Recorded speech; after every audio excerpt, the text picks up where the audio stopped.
സ്നേഹം നിറഞ്ഞ സഹോദരി സഹോദരന്മാരെ, ഏതാനും നിമിഷങ്ങൾക്കുള്ളിൽ നമ്മോടൊപ്പമായിരിക്കുന്ന നമ്മുടെ പ്രിയപ്പെട്ട ഡീക്കൻ വിപിൻ മാത്തൂറിന്റെ ജീവിതത്തിൽ കർത്താവ് വലിയ ഒരു കാര്യം ചെയ്യാൻ പോവുകയാണ്. കുറച്ച് നിമിഷങ്ങൾക്കുള്ളിൽ ഇദ്ദേഹത്തിന്റെ ജീവിതത്തിന്റെ തന്നെ അർത്ഥവും ലക്ഷ്യവും മാറും. ഇദ്ദേഹത്തിന്റെ ജീവിതത്തിന്റെ കെട്ടും മട്ടും മാറാൻ പോവുകയാണ്. ഇന്ന് വരെ ഒരു കുടുംബത്തിൻ്റെതായിരുന്ന, ഒരു സമൂഹത്തിൻ്റെതായിരുന്ന, ലോകത്തിൻ്റെതായിരുന്ന ഡീക്കൻ വിപിനെ ഇന്ന് കർത്താവ് സ്വന്തമാക്കാൻ പോവുകയാണ്. ഡീക്കന്റെ ജീവിതത്തിന്റെ ഉടമസ്ഥാവകാശം ഇന്നു മുതൽ വീട്ടുകാർക്കോ നാട്ടുകാർക്കോ അല്ല, മറിച്ച് ദൈവത്തിനാണ്. ഡീക്കൻ വിപിന്റെ ജീവിതത്തിലെ ഉടമസ്ഥാവകാശം കൈമാറ്റം ചെയ്യപ്പെടുകയാണ്. ദിവംഗതനായ പരിശുദ്ധ മാർപ്പാപ്പ ബെനഡിക്ട് 16 പൗരോഹിത്യത്തെ കുറിച്ച് പറഞ്ഞത്, പൗരോഹിത്യം എന്നത് ഉടമസ്ഥന്റെ കൈമാറ്റമാണ് എന്നാണ്. ലോകത്തിൽ നിന്നും വൈദികാർത്തിയെ കർത്താവ് എടുത്ത് തന്റെ സ്വന്തമാക്കുന്നു.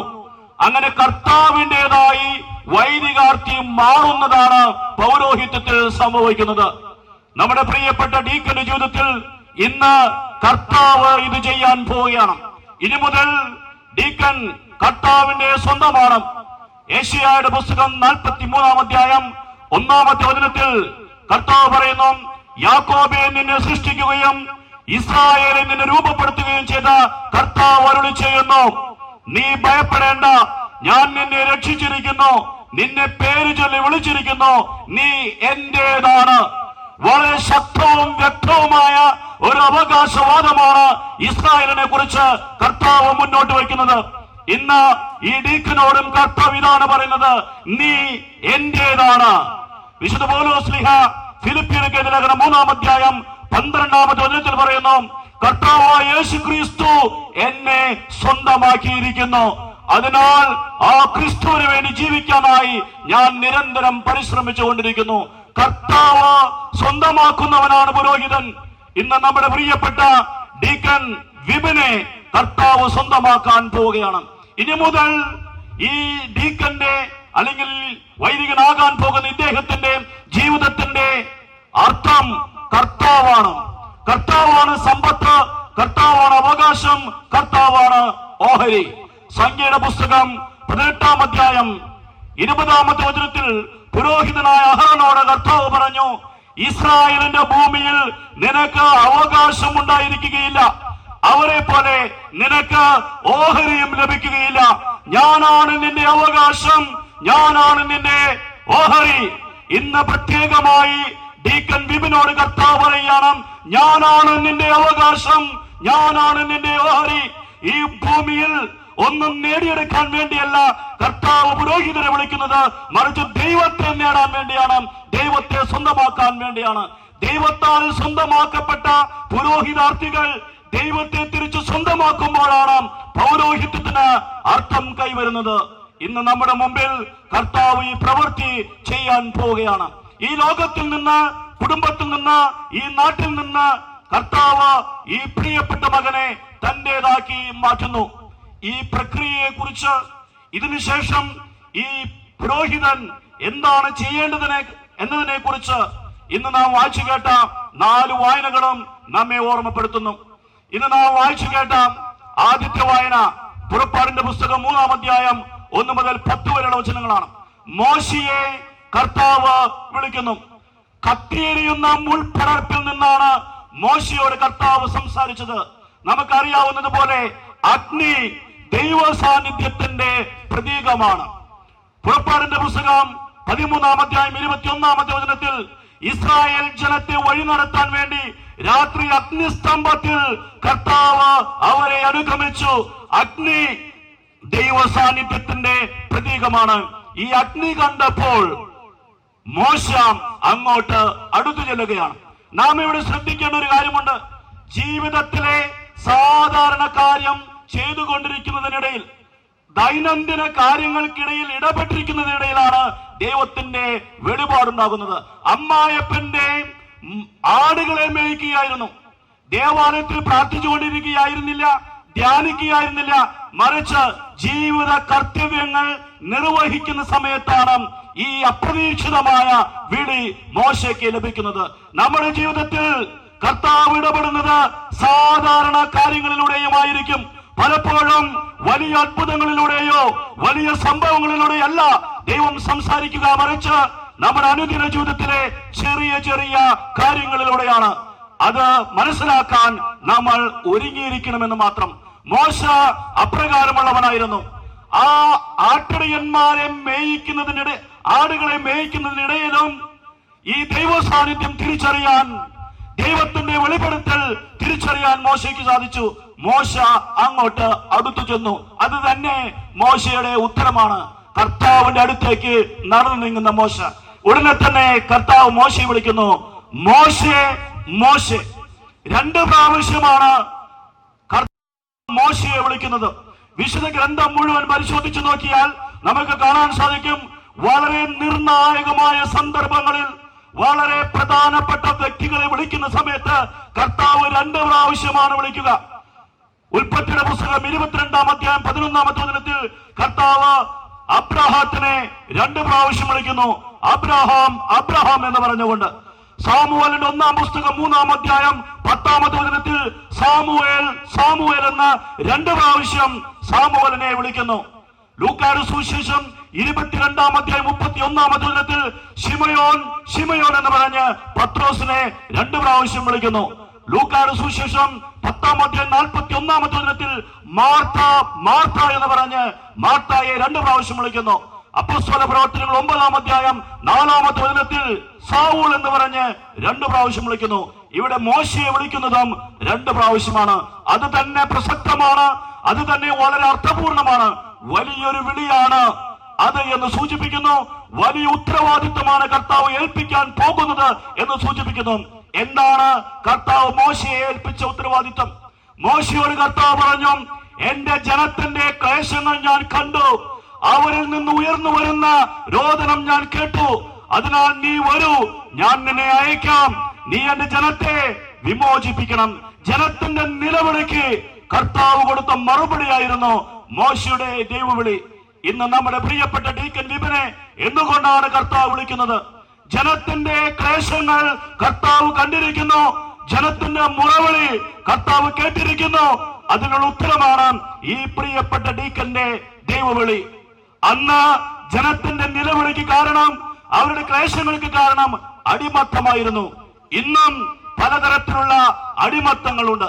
പാപത്തിന്റെ അടിമത്തം, ബന്ധനങ്ങളുടെ അടിമത്തം, മദ്യത്തിന്റെയും മയക്കുമരുന്നിന്റെയും അടിമത്തം, ദൈവമില്ല എന്ന് പറയുന്നവരുടെ ആശയങ്ങളുടെ അടിമത്തം, പലതരം പ്രത്യയശാസ്ത്രങ്ങൾക്ക് അടിമപ്പെട്ടു പോകുന്ന അടിമത്തം, ഇങ്ങനെ പലതരത്തിലുള്ള അടിമത്തങ്ങൾക്കും അടിമകളായി ദൈവജനം വേദനിക്കുന്നു.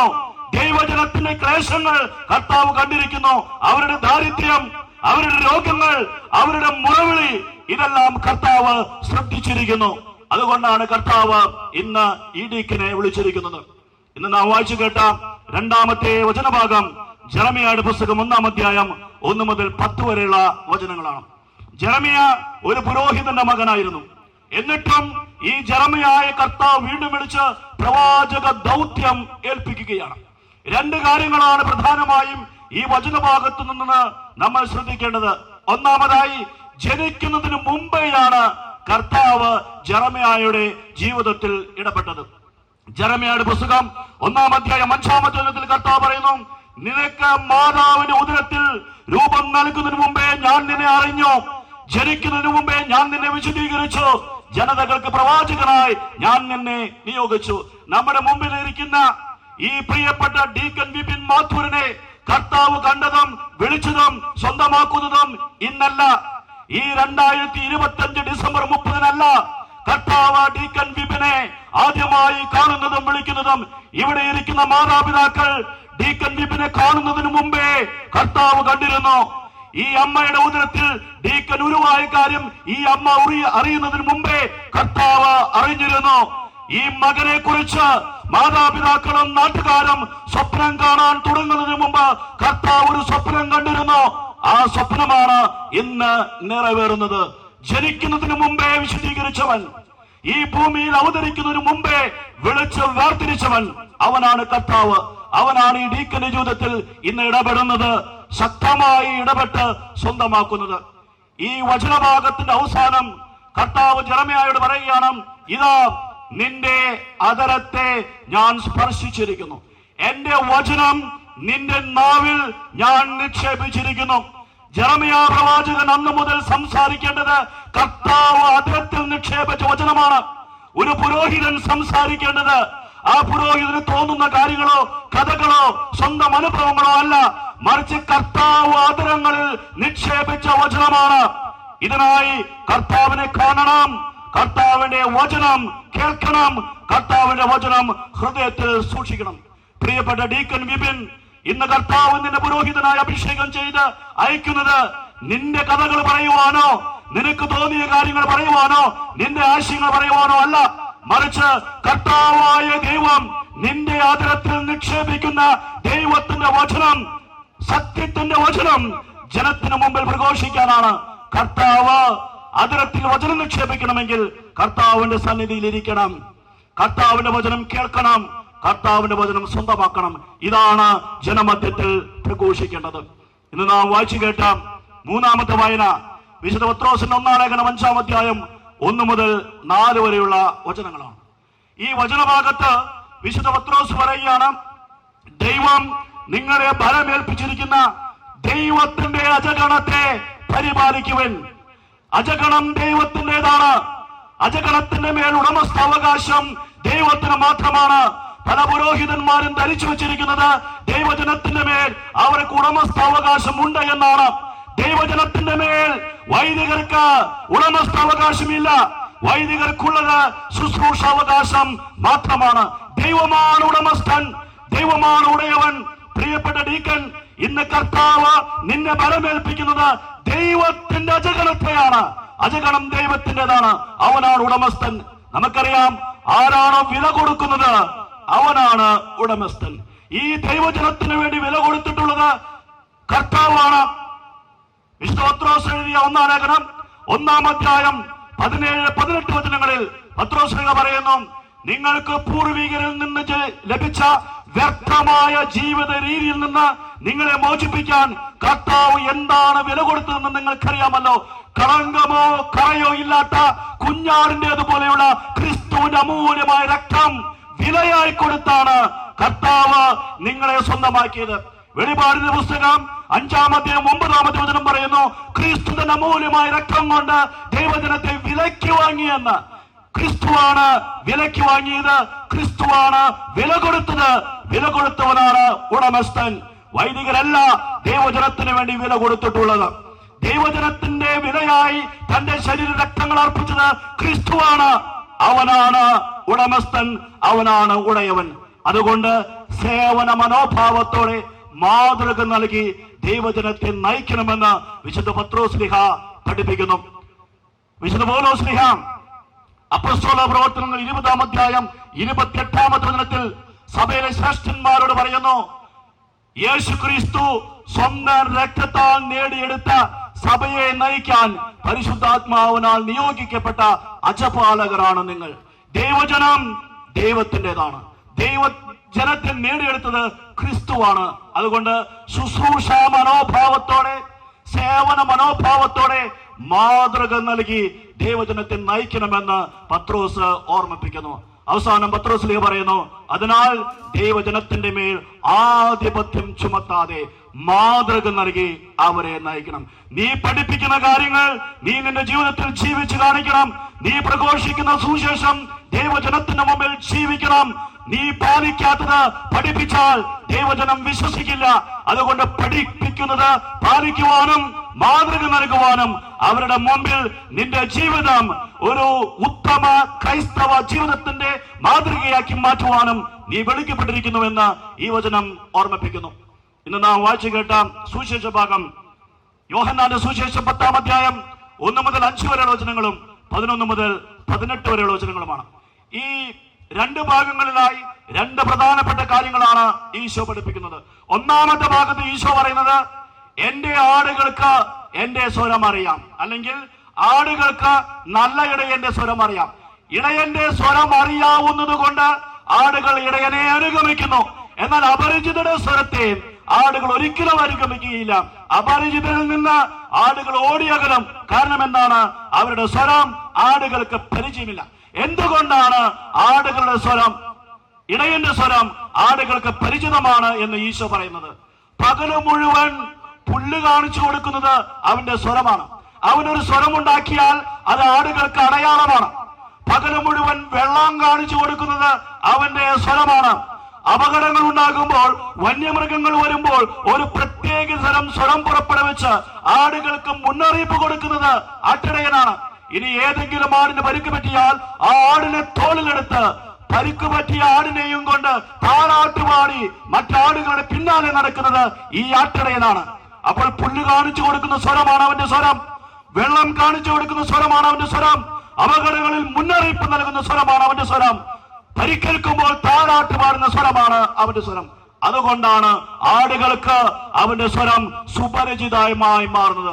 ആടുകളുടെ ജീവിതത്തിന്റെ ഭാഗമായി മാറിയ ഒരു സ്വരം. ഈ സ്വരത്തെ അവഗണിക്കാൻ ആടുകൾക്ക് സാധിക്കില്ല. ഏത് രാത്രിയിലും ഏത് പകലും വിളിച്ചാലും, ഏത് മഴയത്തും ഏത് വെയിലത്തും വിളിച്ചാലും ഈ ഇടയന്റെ സ്വരം കേട്ടാൽ ആടുകൾ ഇറങ്ങും. കാരണം ആടുകൾക്കറിയാം ഇത് അവയുടെ നന്മയ്ക്ക് വേണ്ടിയുള്ള സ്വരമാണെന്ന്. അവയുടെ ജീവിതത്തിന്റെ ഭാഗമായ ഒരു സ്വരം. ഇന്ന് കർത്താവ് പറയുകയാണ്, പുരോഹിത, നിന്റെ സ്വരവും ദൈവജനത്തിന് ഇതുപോലെ പരിചിതമായിരിക്കണം. നിന്റെ സ്വരം ദൈവജനത്തിന് സുപരിചിതമായിരിക്കണം. കേവലം ഞായറാഴ്ച പള്ളിയിൽ മാത്രം കേൾക്കുന്ന സ്വരമാണ് വൈദികന്റെ സ്വരമെങ്കിൽ ആ സ്വരം ദൈവജനത്തിന് സുപരിചിതമായ സ്വരമല്ല. പള്ളിയിൽ മാത്രം കേൾക്കുന്ന സ്വരത്തെ ദൈവജനം അനുഗമിക്കണമെന്നില്ല. കാരണം ഈശോ പറയുന്നു, അപരിചിതമായ സ്വരത്തിൽ നിന്ന് ആടുകൾ ഓടിയകലും. ഒരു പുരോഹിതന്റെ സ്വരം ഞായറാഴ്ച പള്ളിയിൽ മാത്രമല്ല കേൾക്കേണ്ടത്, കുടുംബങ്ങളിൽ കേൾക്കണം, അവരുടെ രോഗശൈലിയിൽ കേൾക്കണം, അവരുടെ വേദനയുടെ നാളുകളിൽ കേൾക്കണം, അവരുടെ തകർച്ചയുടെ നാളുകളിൽ കേൾക്കണം. അങ്ങനെ അവരുടെ ജീവിതത്തിന്റെ ഭാഗമായി ഒരു വൈദികന്റെ സ്വരം മാറണം. അങ്ങനെയുള്ള സ്വരത്തെ മാത്രമാണ് ദൈവജനം അനുഗമിക്കുക. അപരിചിതമായ സ്വരത്തിൽ നിന്ന് ആടുകൾ ഓടി അകലുന്നത് പോലെ അപരിചിതമായ വൈദികന്റെ സ്വരത്തിൽ നിന്ന് ഇടവക ജനം ഓടിയകലുമെന്ന് ഈശോ മുന്നറിയിപ്പ് നൽകുന്നു. ഓരോ പുരോഹിതനും തന്റെ സ്വരത്തെ ദൈവജനത്തിന്റെ ജീവിതത്തിന്റെ ഭാഗമാക്കി മാറ്റണം. അവരുടെ കഷ്ടപ്പാടുകളിൽ, അവരുടെ രോഗശൈലിയിൽ, അവരുടെ വേദനകളിൽ, അവരുടെ തകർച്ചകളിൽ അവർക്ക് ആശ്രയം നൽകുന്ന, ആശ്വാസം നൽകുന്ന ഒരു സ്വരമായി ഈ സ്വരം മാറണം. ജനത്തിന് അവഗണിക്കാൻ സാധിക്കാത്ത, തള്ളിക്കളയാൻ സാധിക്കാത്ത ഒരു ധാർമ്മിക സ്വരമായി നിന്റെ സ്വരം മാറണമെന്ന് ഈശോ നിന്നെ ഇന്ന് ഓർമ്മിപ്പിക്കുന്നു. ഈ വചനഭാഗത്തിന്റെ രണ്ടാമത്തെ ഭാഗത്ത് ഈശോ പറയുന്നു, ഞാൻ നല്ല ഇടയനാണ്. യോഹന്നാന്റെ സുവിശേഷം 10-ാം അധ്യായം 11-ാമത്തെ വചനത്തിലും 10-ാം അധ്യായം 14-ാമത്തെ വചനത്തിലും ഈശോ പറയുന്നു, ഞാൻ നല്ല ഇടയനാണ്. നല്ല ഇടയന്റെ ചിത്രം നമുക്കെല്ലാവർക്കും പ്രിയപ്പെട്ടതാണ്, വൈദികർക്ക് കൂടുതൽ പ്രിയപ്പെട്ടതാണ്. നല്ല ഇടയന്റെ ചിത്രം പട്ടത്തിന്റെ ക്ഷണക്കത്തില് പലരും വെക്കാറുണ്ട്, മുറികളിൽ കാത്തു സൂക്ഷിക്കാറുണ്ട്, വീടുകളിൽ കാത്തു സൂക്ഷിക്കാറുണ്ട്. ആ ചിത്രത്തോട് നമുക്ക് വലിയൊരു അടുപ്പമുണ്ട്. ഈശോ നമ്മുടെ ഇടയനാണെന്ന് കരുതാനും, ഈശോ ഇടയനായിരിക്കുന്നത് പോലെ ജനത്തെ നയിക്കണമെന്ന് കരുതാൻ വൈദികർക്കും എളുപ്പമാണ്. എന്നാൽ ഈ ഈശോയെ കുറിച്ച് സ്നാപക യോഹന്നാൻ പറയുന്നത് മറ്റൊന്നാണ്. സുവിശേഷം 1-ാം അധ്യായം 29-ാമത്തെ വചനത്തിലും 1-ാം അധ്യായം 36-ാമത്തെ വചനത്തിലും ജനമധ്യത്തിലേക്ക് കടന്നു വരുന്ന ഈശോയെ ചൂണ്ടിക്കാണിച്ചു കൊടുത്തുകൊണ്ട് സ്നാപക യോഹന്നാൻ പറയുകയാണ്, ഇതാ ദൈവത്തിന്റെ കുഞ്ഞാട്. ഒരു വശത്ത് ഈശോ പറയുന്നു, ഞാൻ ഇടയനാണ്, ഞാൻ ഇടയനാണ്. മറുവശത്ത് സ്നാപക യോഹന്നാൻ പറയുന്നു, ഇവൻ കുഞ്ഞാടാണ്, ഇവൻ കുഞ്ഞാടാണെന്ന്. ആരാണ് ഈശോ? അവൻ കുഞ്ഞാടാണോ ഇടയനാണോ? ഈശോ രണ്ടുമാണ്. ഈശോ കുഞ്ഞാടുമാണ്, ഇടയനുമാണ്. വാസ്തവത്തിൽ ഈശോയ്ക്ക് നല്ല ഇടയനാകാൻ സാധിച്ചത് നല്ല കുഞ്ഞാടാകാൻ മനസ്സുണ്ടായിരുന്നത് കൊണ്ടാണ്.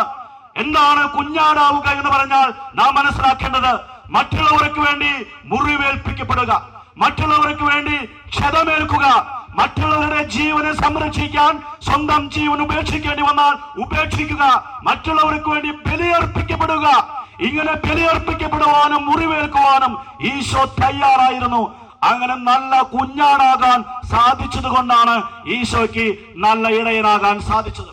അതുകൊണ്ടാണ് ഇന്ന് നാം വായിക്കേണ്ട വചനഭാഗത്ത് ഞാൻ നല്ല ഇടയനാണ് എന്ന് പറഞ്ഞ് ഉടനെ തന്നെ ഈശോ പറഞ്ഞത് ആടുകൾക്ക് വേണ്ടി ജീവൻ അർപ്പിക്കാൻ ഞാൻ സന്നദ്ധനാണെന്ന്. പല വൈദികർക്കും നല്ല ഇടയന്മാരാകാൻ സാധിക്കാത്തതിന്റെ കാരണം അവർക്ക് കുഞ്ഞാടാകാൻ മനസ്സില്ലാത്തതാണ്. വടിയം പിടിച്ച് ജനത്തെ നയിക്കുന്ന നായകന്റെ സ്ഥാനത്ത് മാത്രമല്ല, വടിയുടെ പിന്നിൽ നിൽക്കുവാനും ഈ ആടുകൾക്ക് വേണ്ടി ജീവൻ അർപ്പിക്കുവാനും ബലിവേദിയിൽ അർപ്പിക്കപ്പെടുവാനും സാധിക്കുന്ന ഒരു കുഞ്ഞാടായി മാറാൻ സാധിച്ചാൽ മാത്രമേ ഒരു മെത്രാനും ഒരു വൈദികനും നല്ല ഇടയനാകാൻ സാധിക്കുകയുള്ളൂ. ഇന്ന് പ്രിയപ്പെട്ട ഡീക്കൻ വിപിനെ കർത്താവ് പൗരോഹിത്യം നൽകി അനുഗ്രഹിക്കുമ്പോൾ പ്രിയപ്പെട്ട ഡീക്കൻ കുഞ്ഞാടാകാനും ഇടയനാകാനും വിളിക്കപ്പെടുകയാണ്. നിന്റെ ജീവിതത്തിന്റെ ചില നിമിഷങ്ങളിൽ കുഞ്ഞാടാകേണ്ടി വരും. ഒരു കുഞ്ഞാടിനെ പോലെ മുറിവേൽപ്പിക്കപ്പെടുമ്പോൾ, ഒരു കുഞ്ഞാടിനെ പോലെ ക്ഷതമേൽക്കേണ്ടി വരുമ്പോൾ, ത്യാഗം സഹിക്കേണ്ടി വരുമ്പോൾ മുറവിളി കൂട്ടരുത്, വിലപിക്കരുത്, ആരെയും പഴിക്കരുത്. നിന്റെ ഇടയ ധർമ്മത്തിന്റെ ഭാഗം തന്നെയാണത്. നിന്റെ ഇടയ ജീവിതത്തിന്റെ മറുവശമാണത്. ചില ദിവസങ്ങളിൽ നീ കുഞ്ഞാടിന്റെ സ്ഥാനത്ത് നിൽക്കേണ്ടി വരും, ചില ദിവസങ്ങളിൽ നീ ഇടയന്റെ സ്ഥാനത്ത് നിൽക്കേണ്ടി വരും. ഇത് രണ്ടും കൂടിയതാണ് നിന്റെ പൗരോഹിത്യ ജീവിതം. ഈശോ നമ്മെ ഓർമ്മിപ്പിക്കുന്നു, ഞാൻ കുഞ്ഞാടും ഇടയനാണെന്ന് പറഞ്ഞ് ഈശോ നമ്മെ ഓർമ്മിപ്പിക്കുന്നു. വൈദികരും സന്യാസികളും കർത്താവിന്റെ സ്ഥാനത്ത് നിൽക്കുമ്പോൾ ഈ രണ്ട് അനുഭവങ്ങളുടെയും സമ്മിശ്രമായ ഒരു ജീവിതമാണ് നമുക്ക് ലഭിക്കാൻ പോകുന്നത്. കത്തോലിക്കാ സഭയുടെ ചരിത്രത്തിൽ ഇങ്ങനെ കുഞ്ഞാടും ഇടയനുമായിരുന്നു കൊണ്ട് ശക്തമായ രീതിയിൽ ഇടയശുശ്രൂഷ ചെയ്ത അനേകം രക്തസാക്ഷികളെയും അനേകം ഇടയന്മാരെയും നമുക്ക് കാണാൻ സാധിക്കും. ഒരു ഇടയനെ കുറിച്ച് നിങ്ങളോട് ഞാൻ പറയാൻ ആഗ്രഹിക്കുന്നു. എൽ സാൽവദോർ എന്ന് പറയുന്ന തെക്കേ അമേരിക്കൻ രാജ്യത്തിൽ ശുശ്രൂഷ ചെയ്തിരുന്ന ഓസ്കാർ റൊമേറോ എന്ന് പറയുന്ന ആർച്ച് ബിഷപ്പ് ഓസ്കാർ റൊമേറോ 1917 ജനിച്ചത്. അദ്ദേഹം സാൻ സാൽവദോർ എന്ന് പറയുന്ന അതിരൂപതയുടെ മെത്രാപോലിത്തയായിരുന്നു. അദ്ദേഹം അവിടെ ഉത്തരവാദിത്വം ഏറ്റെടുക്കുമ്പോൾ ആ രൂപത വളരെയധികം ധാർമ്മികമായി അധപതിച്ച ഒരു രൂപതയായിരുന്നു. മയക്കമരുന്നിന്റെയും മദ്യത്തിന്റെയും പിടിയിലായിരുന്നു ദൈവജനം മുഴുവൻ. ദൈവജനത്തെ മുഴുവൻ മാഫിയക്കാർ കൈയടക്കി വച്ചിരിക്കുകയായിരുന്നു. അവരെ ചൂഷണം ചെയ്യുകയായിരുന്നു. അവിടെ മുതലെടുപ്പിന്റെ രാഷ്ട്രീയമാണ് നിലനിന്നിരുന്നത്. തന്റെ ദൈവജനത്തെ വിമോചിപ്പിക്കണമെന്ന ഉദ്ദേശത്താൽ ഈ ഓസ്കാർ റൊമേറോ എന്ന ആർച്ച് ബിഷപ്പ് തന്റെ പ്രസംഗ പരമ്പര ആരംഭിച്ചു. മദ്യത്തിനെതിരെ, മയക്കമരുന്നിനെതിരെ, ചൂഷണത്തിനെതിരെ അദ്ദേഹം സംസാരിക്കാൻ തുടങ്ങി. ദൈവജനം മാറാൻ തുടങ്ങി, ദൈവജനം ശക്തി പ്രാപിക്കാൻ തുടങ്ങി. കുറച്ചു നാളുകൾക്കുള്ളിൽ ആർച്ച് ബിഷപ്പ് ഓസ്കാർ റൊമേറോയ്ക്ക് ഭീഷണി കത്തുകൾ ലഭിക്കാൻ തുടങ്ങി. അദ്ദേഹത്തോട് അവർ പറഞ്ഞു, ഇനി ഇങ്ങനെ പ്രസംഗിച്ചാൽ, ഇനി ഇങ്ങനെ ദൈവജനത്തെ നയിച്ചാൽ നിങ്ങളെ ഞങ്ങൾ കൊന്നുകളയും. പക്ഷെ അദ്ദേഹം പിന്മാറിയില്ല. അദ്ദേഹത്തിന്റെ ശുശ്രൂഷ ആരംഭിച്ചു. അദ്ദേഹത്തിന് അറിയാമായിരുന്നു അദ്ദേഹത്തിന്റെ ജീവിതത്തിൽ ദുരന്തം വരാൻ പോകുമെന്ന്. ഇങ്ങനെ ദൈവജനത്തെ നയിച്ചാൽ താൻ വധിക്കപ്പെടുമെന്ന് അദ്ദേഹത്തിന് അറിയാമായിരുന്നു. എന്നാൽ നല്ല ഇടയനാകണമെങ്കിൽ നല്ല കുഞ്ഞാടുമാകണമെന്ന് ഉറച്ച ബോധ്യത്തോടെ ഒരു കുഞ്ഞാടിന്റെ ജീവിതശൈലി അദ്ദേഹം പൂർത്തിയാക്കി. 1980 മാർച്ച് 24 വിശുദ്ധ കുർബാന അർപ്പിച്ചുകൊണ്ടിരിക്കുമ്പോൾ തന്നെ അദ്ദേഹം അക്രമികളുടെ വെടിയേറ്റ ബലിപീഠത്തിൽ മരിച്ചു വീണു. അദ്ദേഹം യഥാർത്ഥത്തിൽ കുഞ്ഞാടായി. അദ്ദേഹം ഇടയനായത് കുഞ്ഞാടാകാനുള്ള മനസ്സുണ്ടായിരുന്നത് കൊണ്ടാണ്. കുറച്ചു വർഷങ്ങൾക്ക് മുമ്പ് ഫ്രാൻസിസ് മാർപ്പാപ്പ അദ്ദേഹത്തെ വിശുദ്ധനായി പ്രഖ്യാപിച്ചു. ഇന്ന് പരിശുദ്ധ കത്തോലിക്ക സഭയിലെ വണങ്ങപ്പെടുന്ന വിശുദ്ധരിൽ ഒരാളാണ് ഓസ്കാർ റൊമേറോ എന്ന ആർച്ച് ബിഷപ്പ്. അദ്ദേഹം വിശുദ്ധ പദവിയിലേക്ക് നീങ്ങിയത് തന്റെ ജനത്തെ നയിക്കാൻ വേണ്ടി കുഞ്ഞാടിന്റെ രൂപവും കൂടി ധരിച്ചത് കൊണ്ടാണ്. പ്രിയപ്പെട്ട ഡീക്കൻ വിപിൻ, ഇന്ന് ഭാരതത്തിൽ ഒരു ദിവസം 2 ക്രിസ്ത്യാനികൾ എന്ന നിലയ്ക്ക് പീഡിപ്പിക്കപ്പെടുന്നുണ്ട്. ഇന്ന് ക്രൈസ്തവ വിശ്വാസം പല സ്ഥലങ്ങളിലും വേട്ടയാടപ്പെടുന്നുണ്ട്. ദൈവജനത്തെ മറ്റുള്ളവർ വേദനിപ്പിക്കുന്നു, ക്രിസ്തീയ വിശ്വാസത്തെ അടിച്ചമർത്താൻ പരിശ്രമിക്കുന്നു. ഈ അവസരത്തിൽ ക്രിസ്തുവിന് വേണ്ടി ജീവിക്കുവാനും അവന്റെ സഭയുടെ വ്യക്തമായി ജീവിക്കുവാനും ക്രൈസ്തവ വിശ്വാസത്തെ മുറുകെ പിടിക്കാനും നിനക്ക് സമ്മതമാണോ? നീ ഒരുങ്ങിയിട്ടുണ്ടോ? അങ്ങനെയെങ്കിൽ കുഞ്ഞാടിന്റെയും ഇടയന്റെയും ധർമ്മം അനുഷ്ഠിക്കാൻ തയ്യാറുള്ള ഒരു പുരോഹിതനായി നീ മാറേണ്ടിയിരിക്കുന്നു. ഇന്ന് പ്രിയപ്പെട്ട വൈദികരെ, പ്രിയ ദൈവജനമേ, ഇന്ത്യയിൽ ക്രൈസ്തവ വിശ്വാസം ജീവിക്കണമെങ്കിൽ നാം ഒരുപക്ഷെ വലിയ വില കൊടുക്കേണ്ടി വരും. ഇക്കഴിഞ്ഞ ക്രിസ്മസ് നാളുകളിൽ നമ്മുടെ പ്രിയപ്പെട്ട സഹോദരങ്ങൾ എത്രയോ സ്ഥലത്താണ് പീഡിപ്പിക്കപ്പെട്ടത്, എത്രയോ സ്ഥലത്താണ് ക്രിസ്മസ് അലങ്കോലമാക്കപ്പെട്ടത്. എത്രയോ പള്ളികളിലാണ് മറ്റുള്ളവർ കയറി ഇറങ്ങിയത്. നമ്മുടെ വിശ്വാസം ചോദ്യം ചെയ്യപ്പെടുമ്പോൾ, നമ്മുടെ വിശ്വാസത്തിന് വില കൊടുക്കേണ്ടി വരുമ്പോൾ ഉറച്ചു നിൽക്കാൻ നമ്മൾ തയ്യാറാണോ? പ്രത്യേകിച്ച് പുരോഹിതന്മാർ ക്രിസ്തുവിന് വേണ്ടി സംസാരിക്കാൻ, ദൈവജനത്തിന് വേണ്ടി ജീവൻ പണയപ്പെടുത്തിയാലും സംസാരിക്കാൻ മനസ്സുള്ളവരായിരിക്കണം ദൈവജനത്തിന്റെ നായകന്മാർ എന്ന് ഈശോ നമ്മെ ഓർമ്മിപ്പിക്കുന്നു. നമ്മൾ ഇടയന്മാർ മാത്രമല്ല, നമ്മൾ കുഞ്ഞാടുകളും ഇടയന്മാരുമാണ്. കുഞ്ഞാടിന്റെ ധർമ്മം അനുഷ്ഠിക്കാൻ നമുക്ക് സാധിച്ചില്ല എങ്കിൽ നമുക്ക് ഇടയന്റെ ധർമ്മം അനുഷ്ഠിക്കാൻ സാധിക്കില്ല. പ്രിയ ദൈവജനമേ, ഈ പൗരോഹിത്യം നമ്മുടെ അനുഗ്രഹമാണ്. ഇന്ന് ഈ നാട്ടിൽ നിന്ന് നമ്മുടെ പ്രിയപ്പെട്ട ഡീക്കൻ വിപിൻ മാത്തൂരിനെ കർത്താവ് വിളിച്ച് വലിയൊരു ശുശ്രൂഷ ഏൽപ്പിക്കുകയാണ്. ഈ ശുശ്രൂഷ നമ്മുടെ മാതൃകയാണ്. നിങ്ങൾ പലപ്പോഴും കേട്ടിട്ടുണ്ടാകും, നമുക്ക് കർത്താവ് മതി, സഭ വേണ്ട, നമുക്ക് ദൈവം മതി, ദൈവത്തിന്റെ പുരോഹിതർ വേണ്ട എന്ന്. നമുക്ക് ക്രിസ്തുവിന് ഇഷ്ടമാണ്, പക്ഷെ പുരോഹിതരെ ഇഷ്ടമല്ല എന്നൊക്കെ പറയുന്നവരെ നിങ്ങൾ കണ്ടിട്ടുണ്ടാകും. ഒരുപക്ഷെ അവരുടെ മനോഹരമായ ആശയം കേട്ട് നിങ്ങളും വശീകരിക്കപ്പെട്ടിട്ടുണ്ടാകാം. പ്രിയപ്പെട്ട ദൈവജനമേ, ക്രിസ്തു വേണം, എന്നാൽ സഭ വേണ്ട എന്ന് എങ്ങനെ നമുക്ക് പറയാൻ സാധിക്കും? ക്രിസ്തുവിന്റെ ശരീരമാണ് സഭ. ക്രിസ്തു വേണമെങ്കിൽ സഭയും വേണം. സഭ വേണമെങ്കിൽ സഭയുടെ പുരോഹിതന്മാരും വേണം. ഈ സഭ ജീവിക്കുന്നതും ഈ സഭ നിലകൊള്ളുന്നതും ഈ സഭയിലെ ശുശ്രൂഷകരിലൂടെയാണ്, വിശുദ്ധ കുർബാനയിലൂടെയാണ് സഭ ഉണ്ടാകുന്നത്. ആ വിശുദ്ധ കുർബാന അർപ്പിക്കുന്നത് ഈ വൈദികരാണ്. അതുകൊണ്ട് ശുശ്രൂഷ പൗരോഹിത്യത്തെ തള്ളിപ്പറഞ്ഞോ, സഭയെ തള്ളിപ്പറഞ്ഞോ നമുക്ക് ക്രിസ്തുവിനെ സ്നേഹിക്കാനാവില്ല. ക്രിസ്തുവിനെ സ്നേഹിക്കുന്നവർ ക്രിസ്തുവിന് സഭയെ സ്നേഹിക്കണം. കാരണം ക്രിസ്തുവിന്റെ ശരീരമാണ് സഭ. സഭയെ സ്നേഹിക്കുന്നവർ വിശുദ്ധ കുർബാനയെ സ്നേഹിക്കണം. കാരണം വിശുദ്ധ കുർബാന കൊണ്ടാണ് സഭ ജീവിക്കുന്നത്. വിശുദ്ധ കുർബാനയെ സ്നേഹിക്കുന്നവർ ക്രിസ്തുവിന്റെ പുരോഹിതരെ സ്നേഹിക്കണം. കാരണം ക്രിസ്തുവിന്റെ പുരോഹിതരാണ് ഈ കുർബാന അർപ്പിക്കുന്നത്. അതുകൊണ്ട് പൗരോഹിത്യത്തെ നാം സ്നേഹിക്കണം. പൗരോഹിത്യം കർത്താവ് തിരഞ്ഞെടുത്ത രീതിയാണ്. ഇത് മനുഷ്യർ കണ്ടെത്തിയതല്ല. കർത്താവാണ് പൗരോഹിത്യം സ്ഥാപിച്ചത്. ഇത് മനുഷ്യകുലത്തിന്റെ രക്ഷയ്ക്ക് വേണ്ടിയുള്ള ശുശ്രൂഷയാണ്. ഇത് ദൈവജനത്തിന്റെ രക്ഷയ്ക്ക് വേണ്ടിയുള്ള ശുശ്രൂഷയാണ്. പലപ്പോഴും ദൈവജനം വിചാരിച്ചു വെച്ചിരിക്കുന്നത് ഈ വൈദികരുടെ ശുശ്രൂഷ ദൈവജനത്തിന് മാത്രമാണ് ആവശ്യമെന്നാണ്. അല്ല, വൈദികരുടെ ശുശ്രൂഷ എല്ലാവർക്കും ആവശ്യമാണ്. മാർപ്പാപ്പ മുതൽ സഭയുടെ ഈ നിമിഷത്തിൽ ജനിച്ച പിഞ്ചു കുഞ്ഞിന് വരെ ഈ വൈദികരുടെ ശുശ്രൂഷ ആവശ്യമാണ്. ശരീരം ഒന്നിനും ഉപകരിക്കുന്നില്ല. ശരീരത്തിൽ ജനിക്കുന്ന ശരീരവും ആത്മാവിൽ നിന്ന് ജനിക്കുന്നത് ആത്മാവുമാണ് എന്ന് വചനം പറഞ്ഞിട്ടുണ്ടെങ്കിൽ ആത്മാവിൽ നമ്മൾ ജനിക്കുന്നത് വൈദികന്റെ കരങ്ങളിലൂടെയാണ്, വിശുദ്ധ മാമോദീസായിലൂടെയാണ്. ഈ നിമിഷം ജനിച്ച കുഞ്ഞം രക്ഷിക്കപ്പെടണമെങ്കിൽ, ആത്മീയമായി ജനിക്കണമെങ്കിൽ ഒരു വൈദികന്റെ ശുശ്രൂഷ ആവശ്യമാണ്. മാർപ്പാപ്പ മുതൽ എന്ന് ഞാൻ പറയാൻ കാരണം, മാർപ്പാപ്പയ്ക്ക് പോലും സ്വന്തം പാപങ്ങൾ ക്ഷമിക്കാൻ അധികാരമില്ല. മാർപ്പാപ്പയുടെ പാപങ്ങൾ ക്ഷമിക്കപ്പെടണമെങ്കിൽ മാർപ്പാപ്പ ഒരു വൈദികന്റെ മുമ്പിൽ സ്വന്തം പാപങ്ങൾ ഏറ്റു പറയേണ്ടിയിരിക്കുന്നു.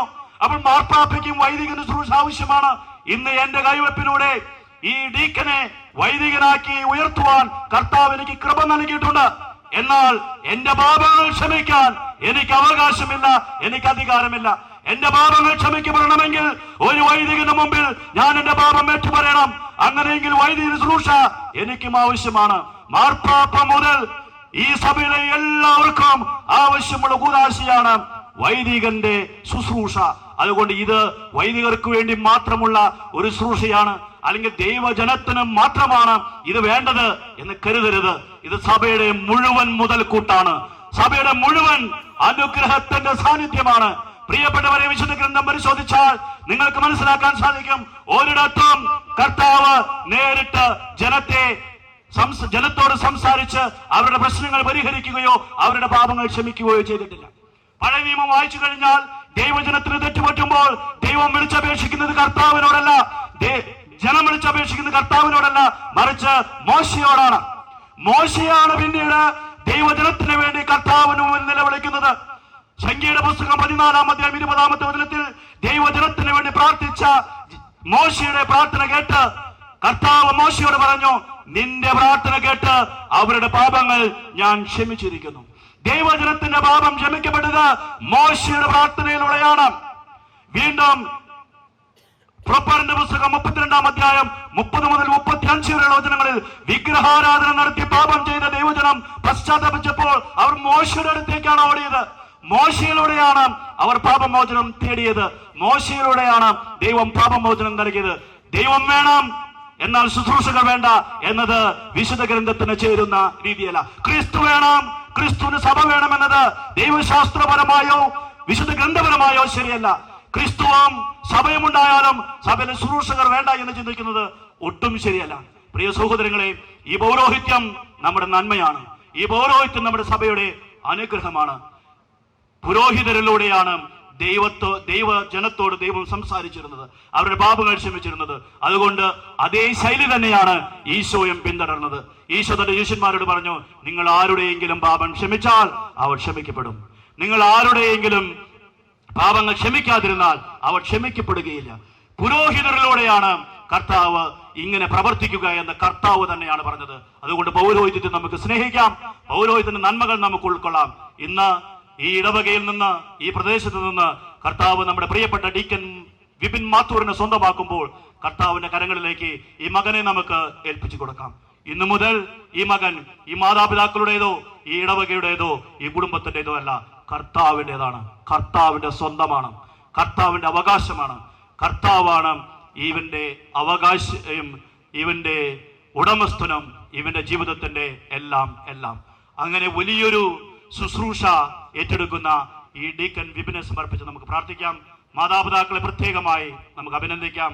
അവരുടെ മറ്റൊരു മകനെയും കൂടി ഈ ശുശ്രൂഷയ്ക്കായി ഏൽപ്പിച്ചു കൊടുക്കാൻ അവർ കാണിച്ച ആ വലിയ മനസ്സിനെയും അവരുടെ സമർപ്പണ ബോധത്തെയും നമുക്ക് അഭിനന്ദിക്കുകയും അവർക്ക് വേണ്ടി പ്രാർത്ഥിക്കുകയും ചെയ്യാം. സർവശക്തനായ ദൈവം നമ്മെ സമൃദ്ധമായി അനുഗ്രഹിക്കും.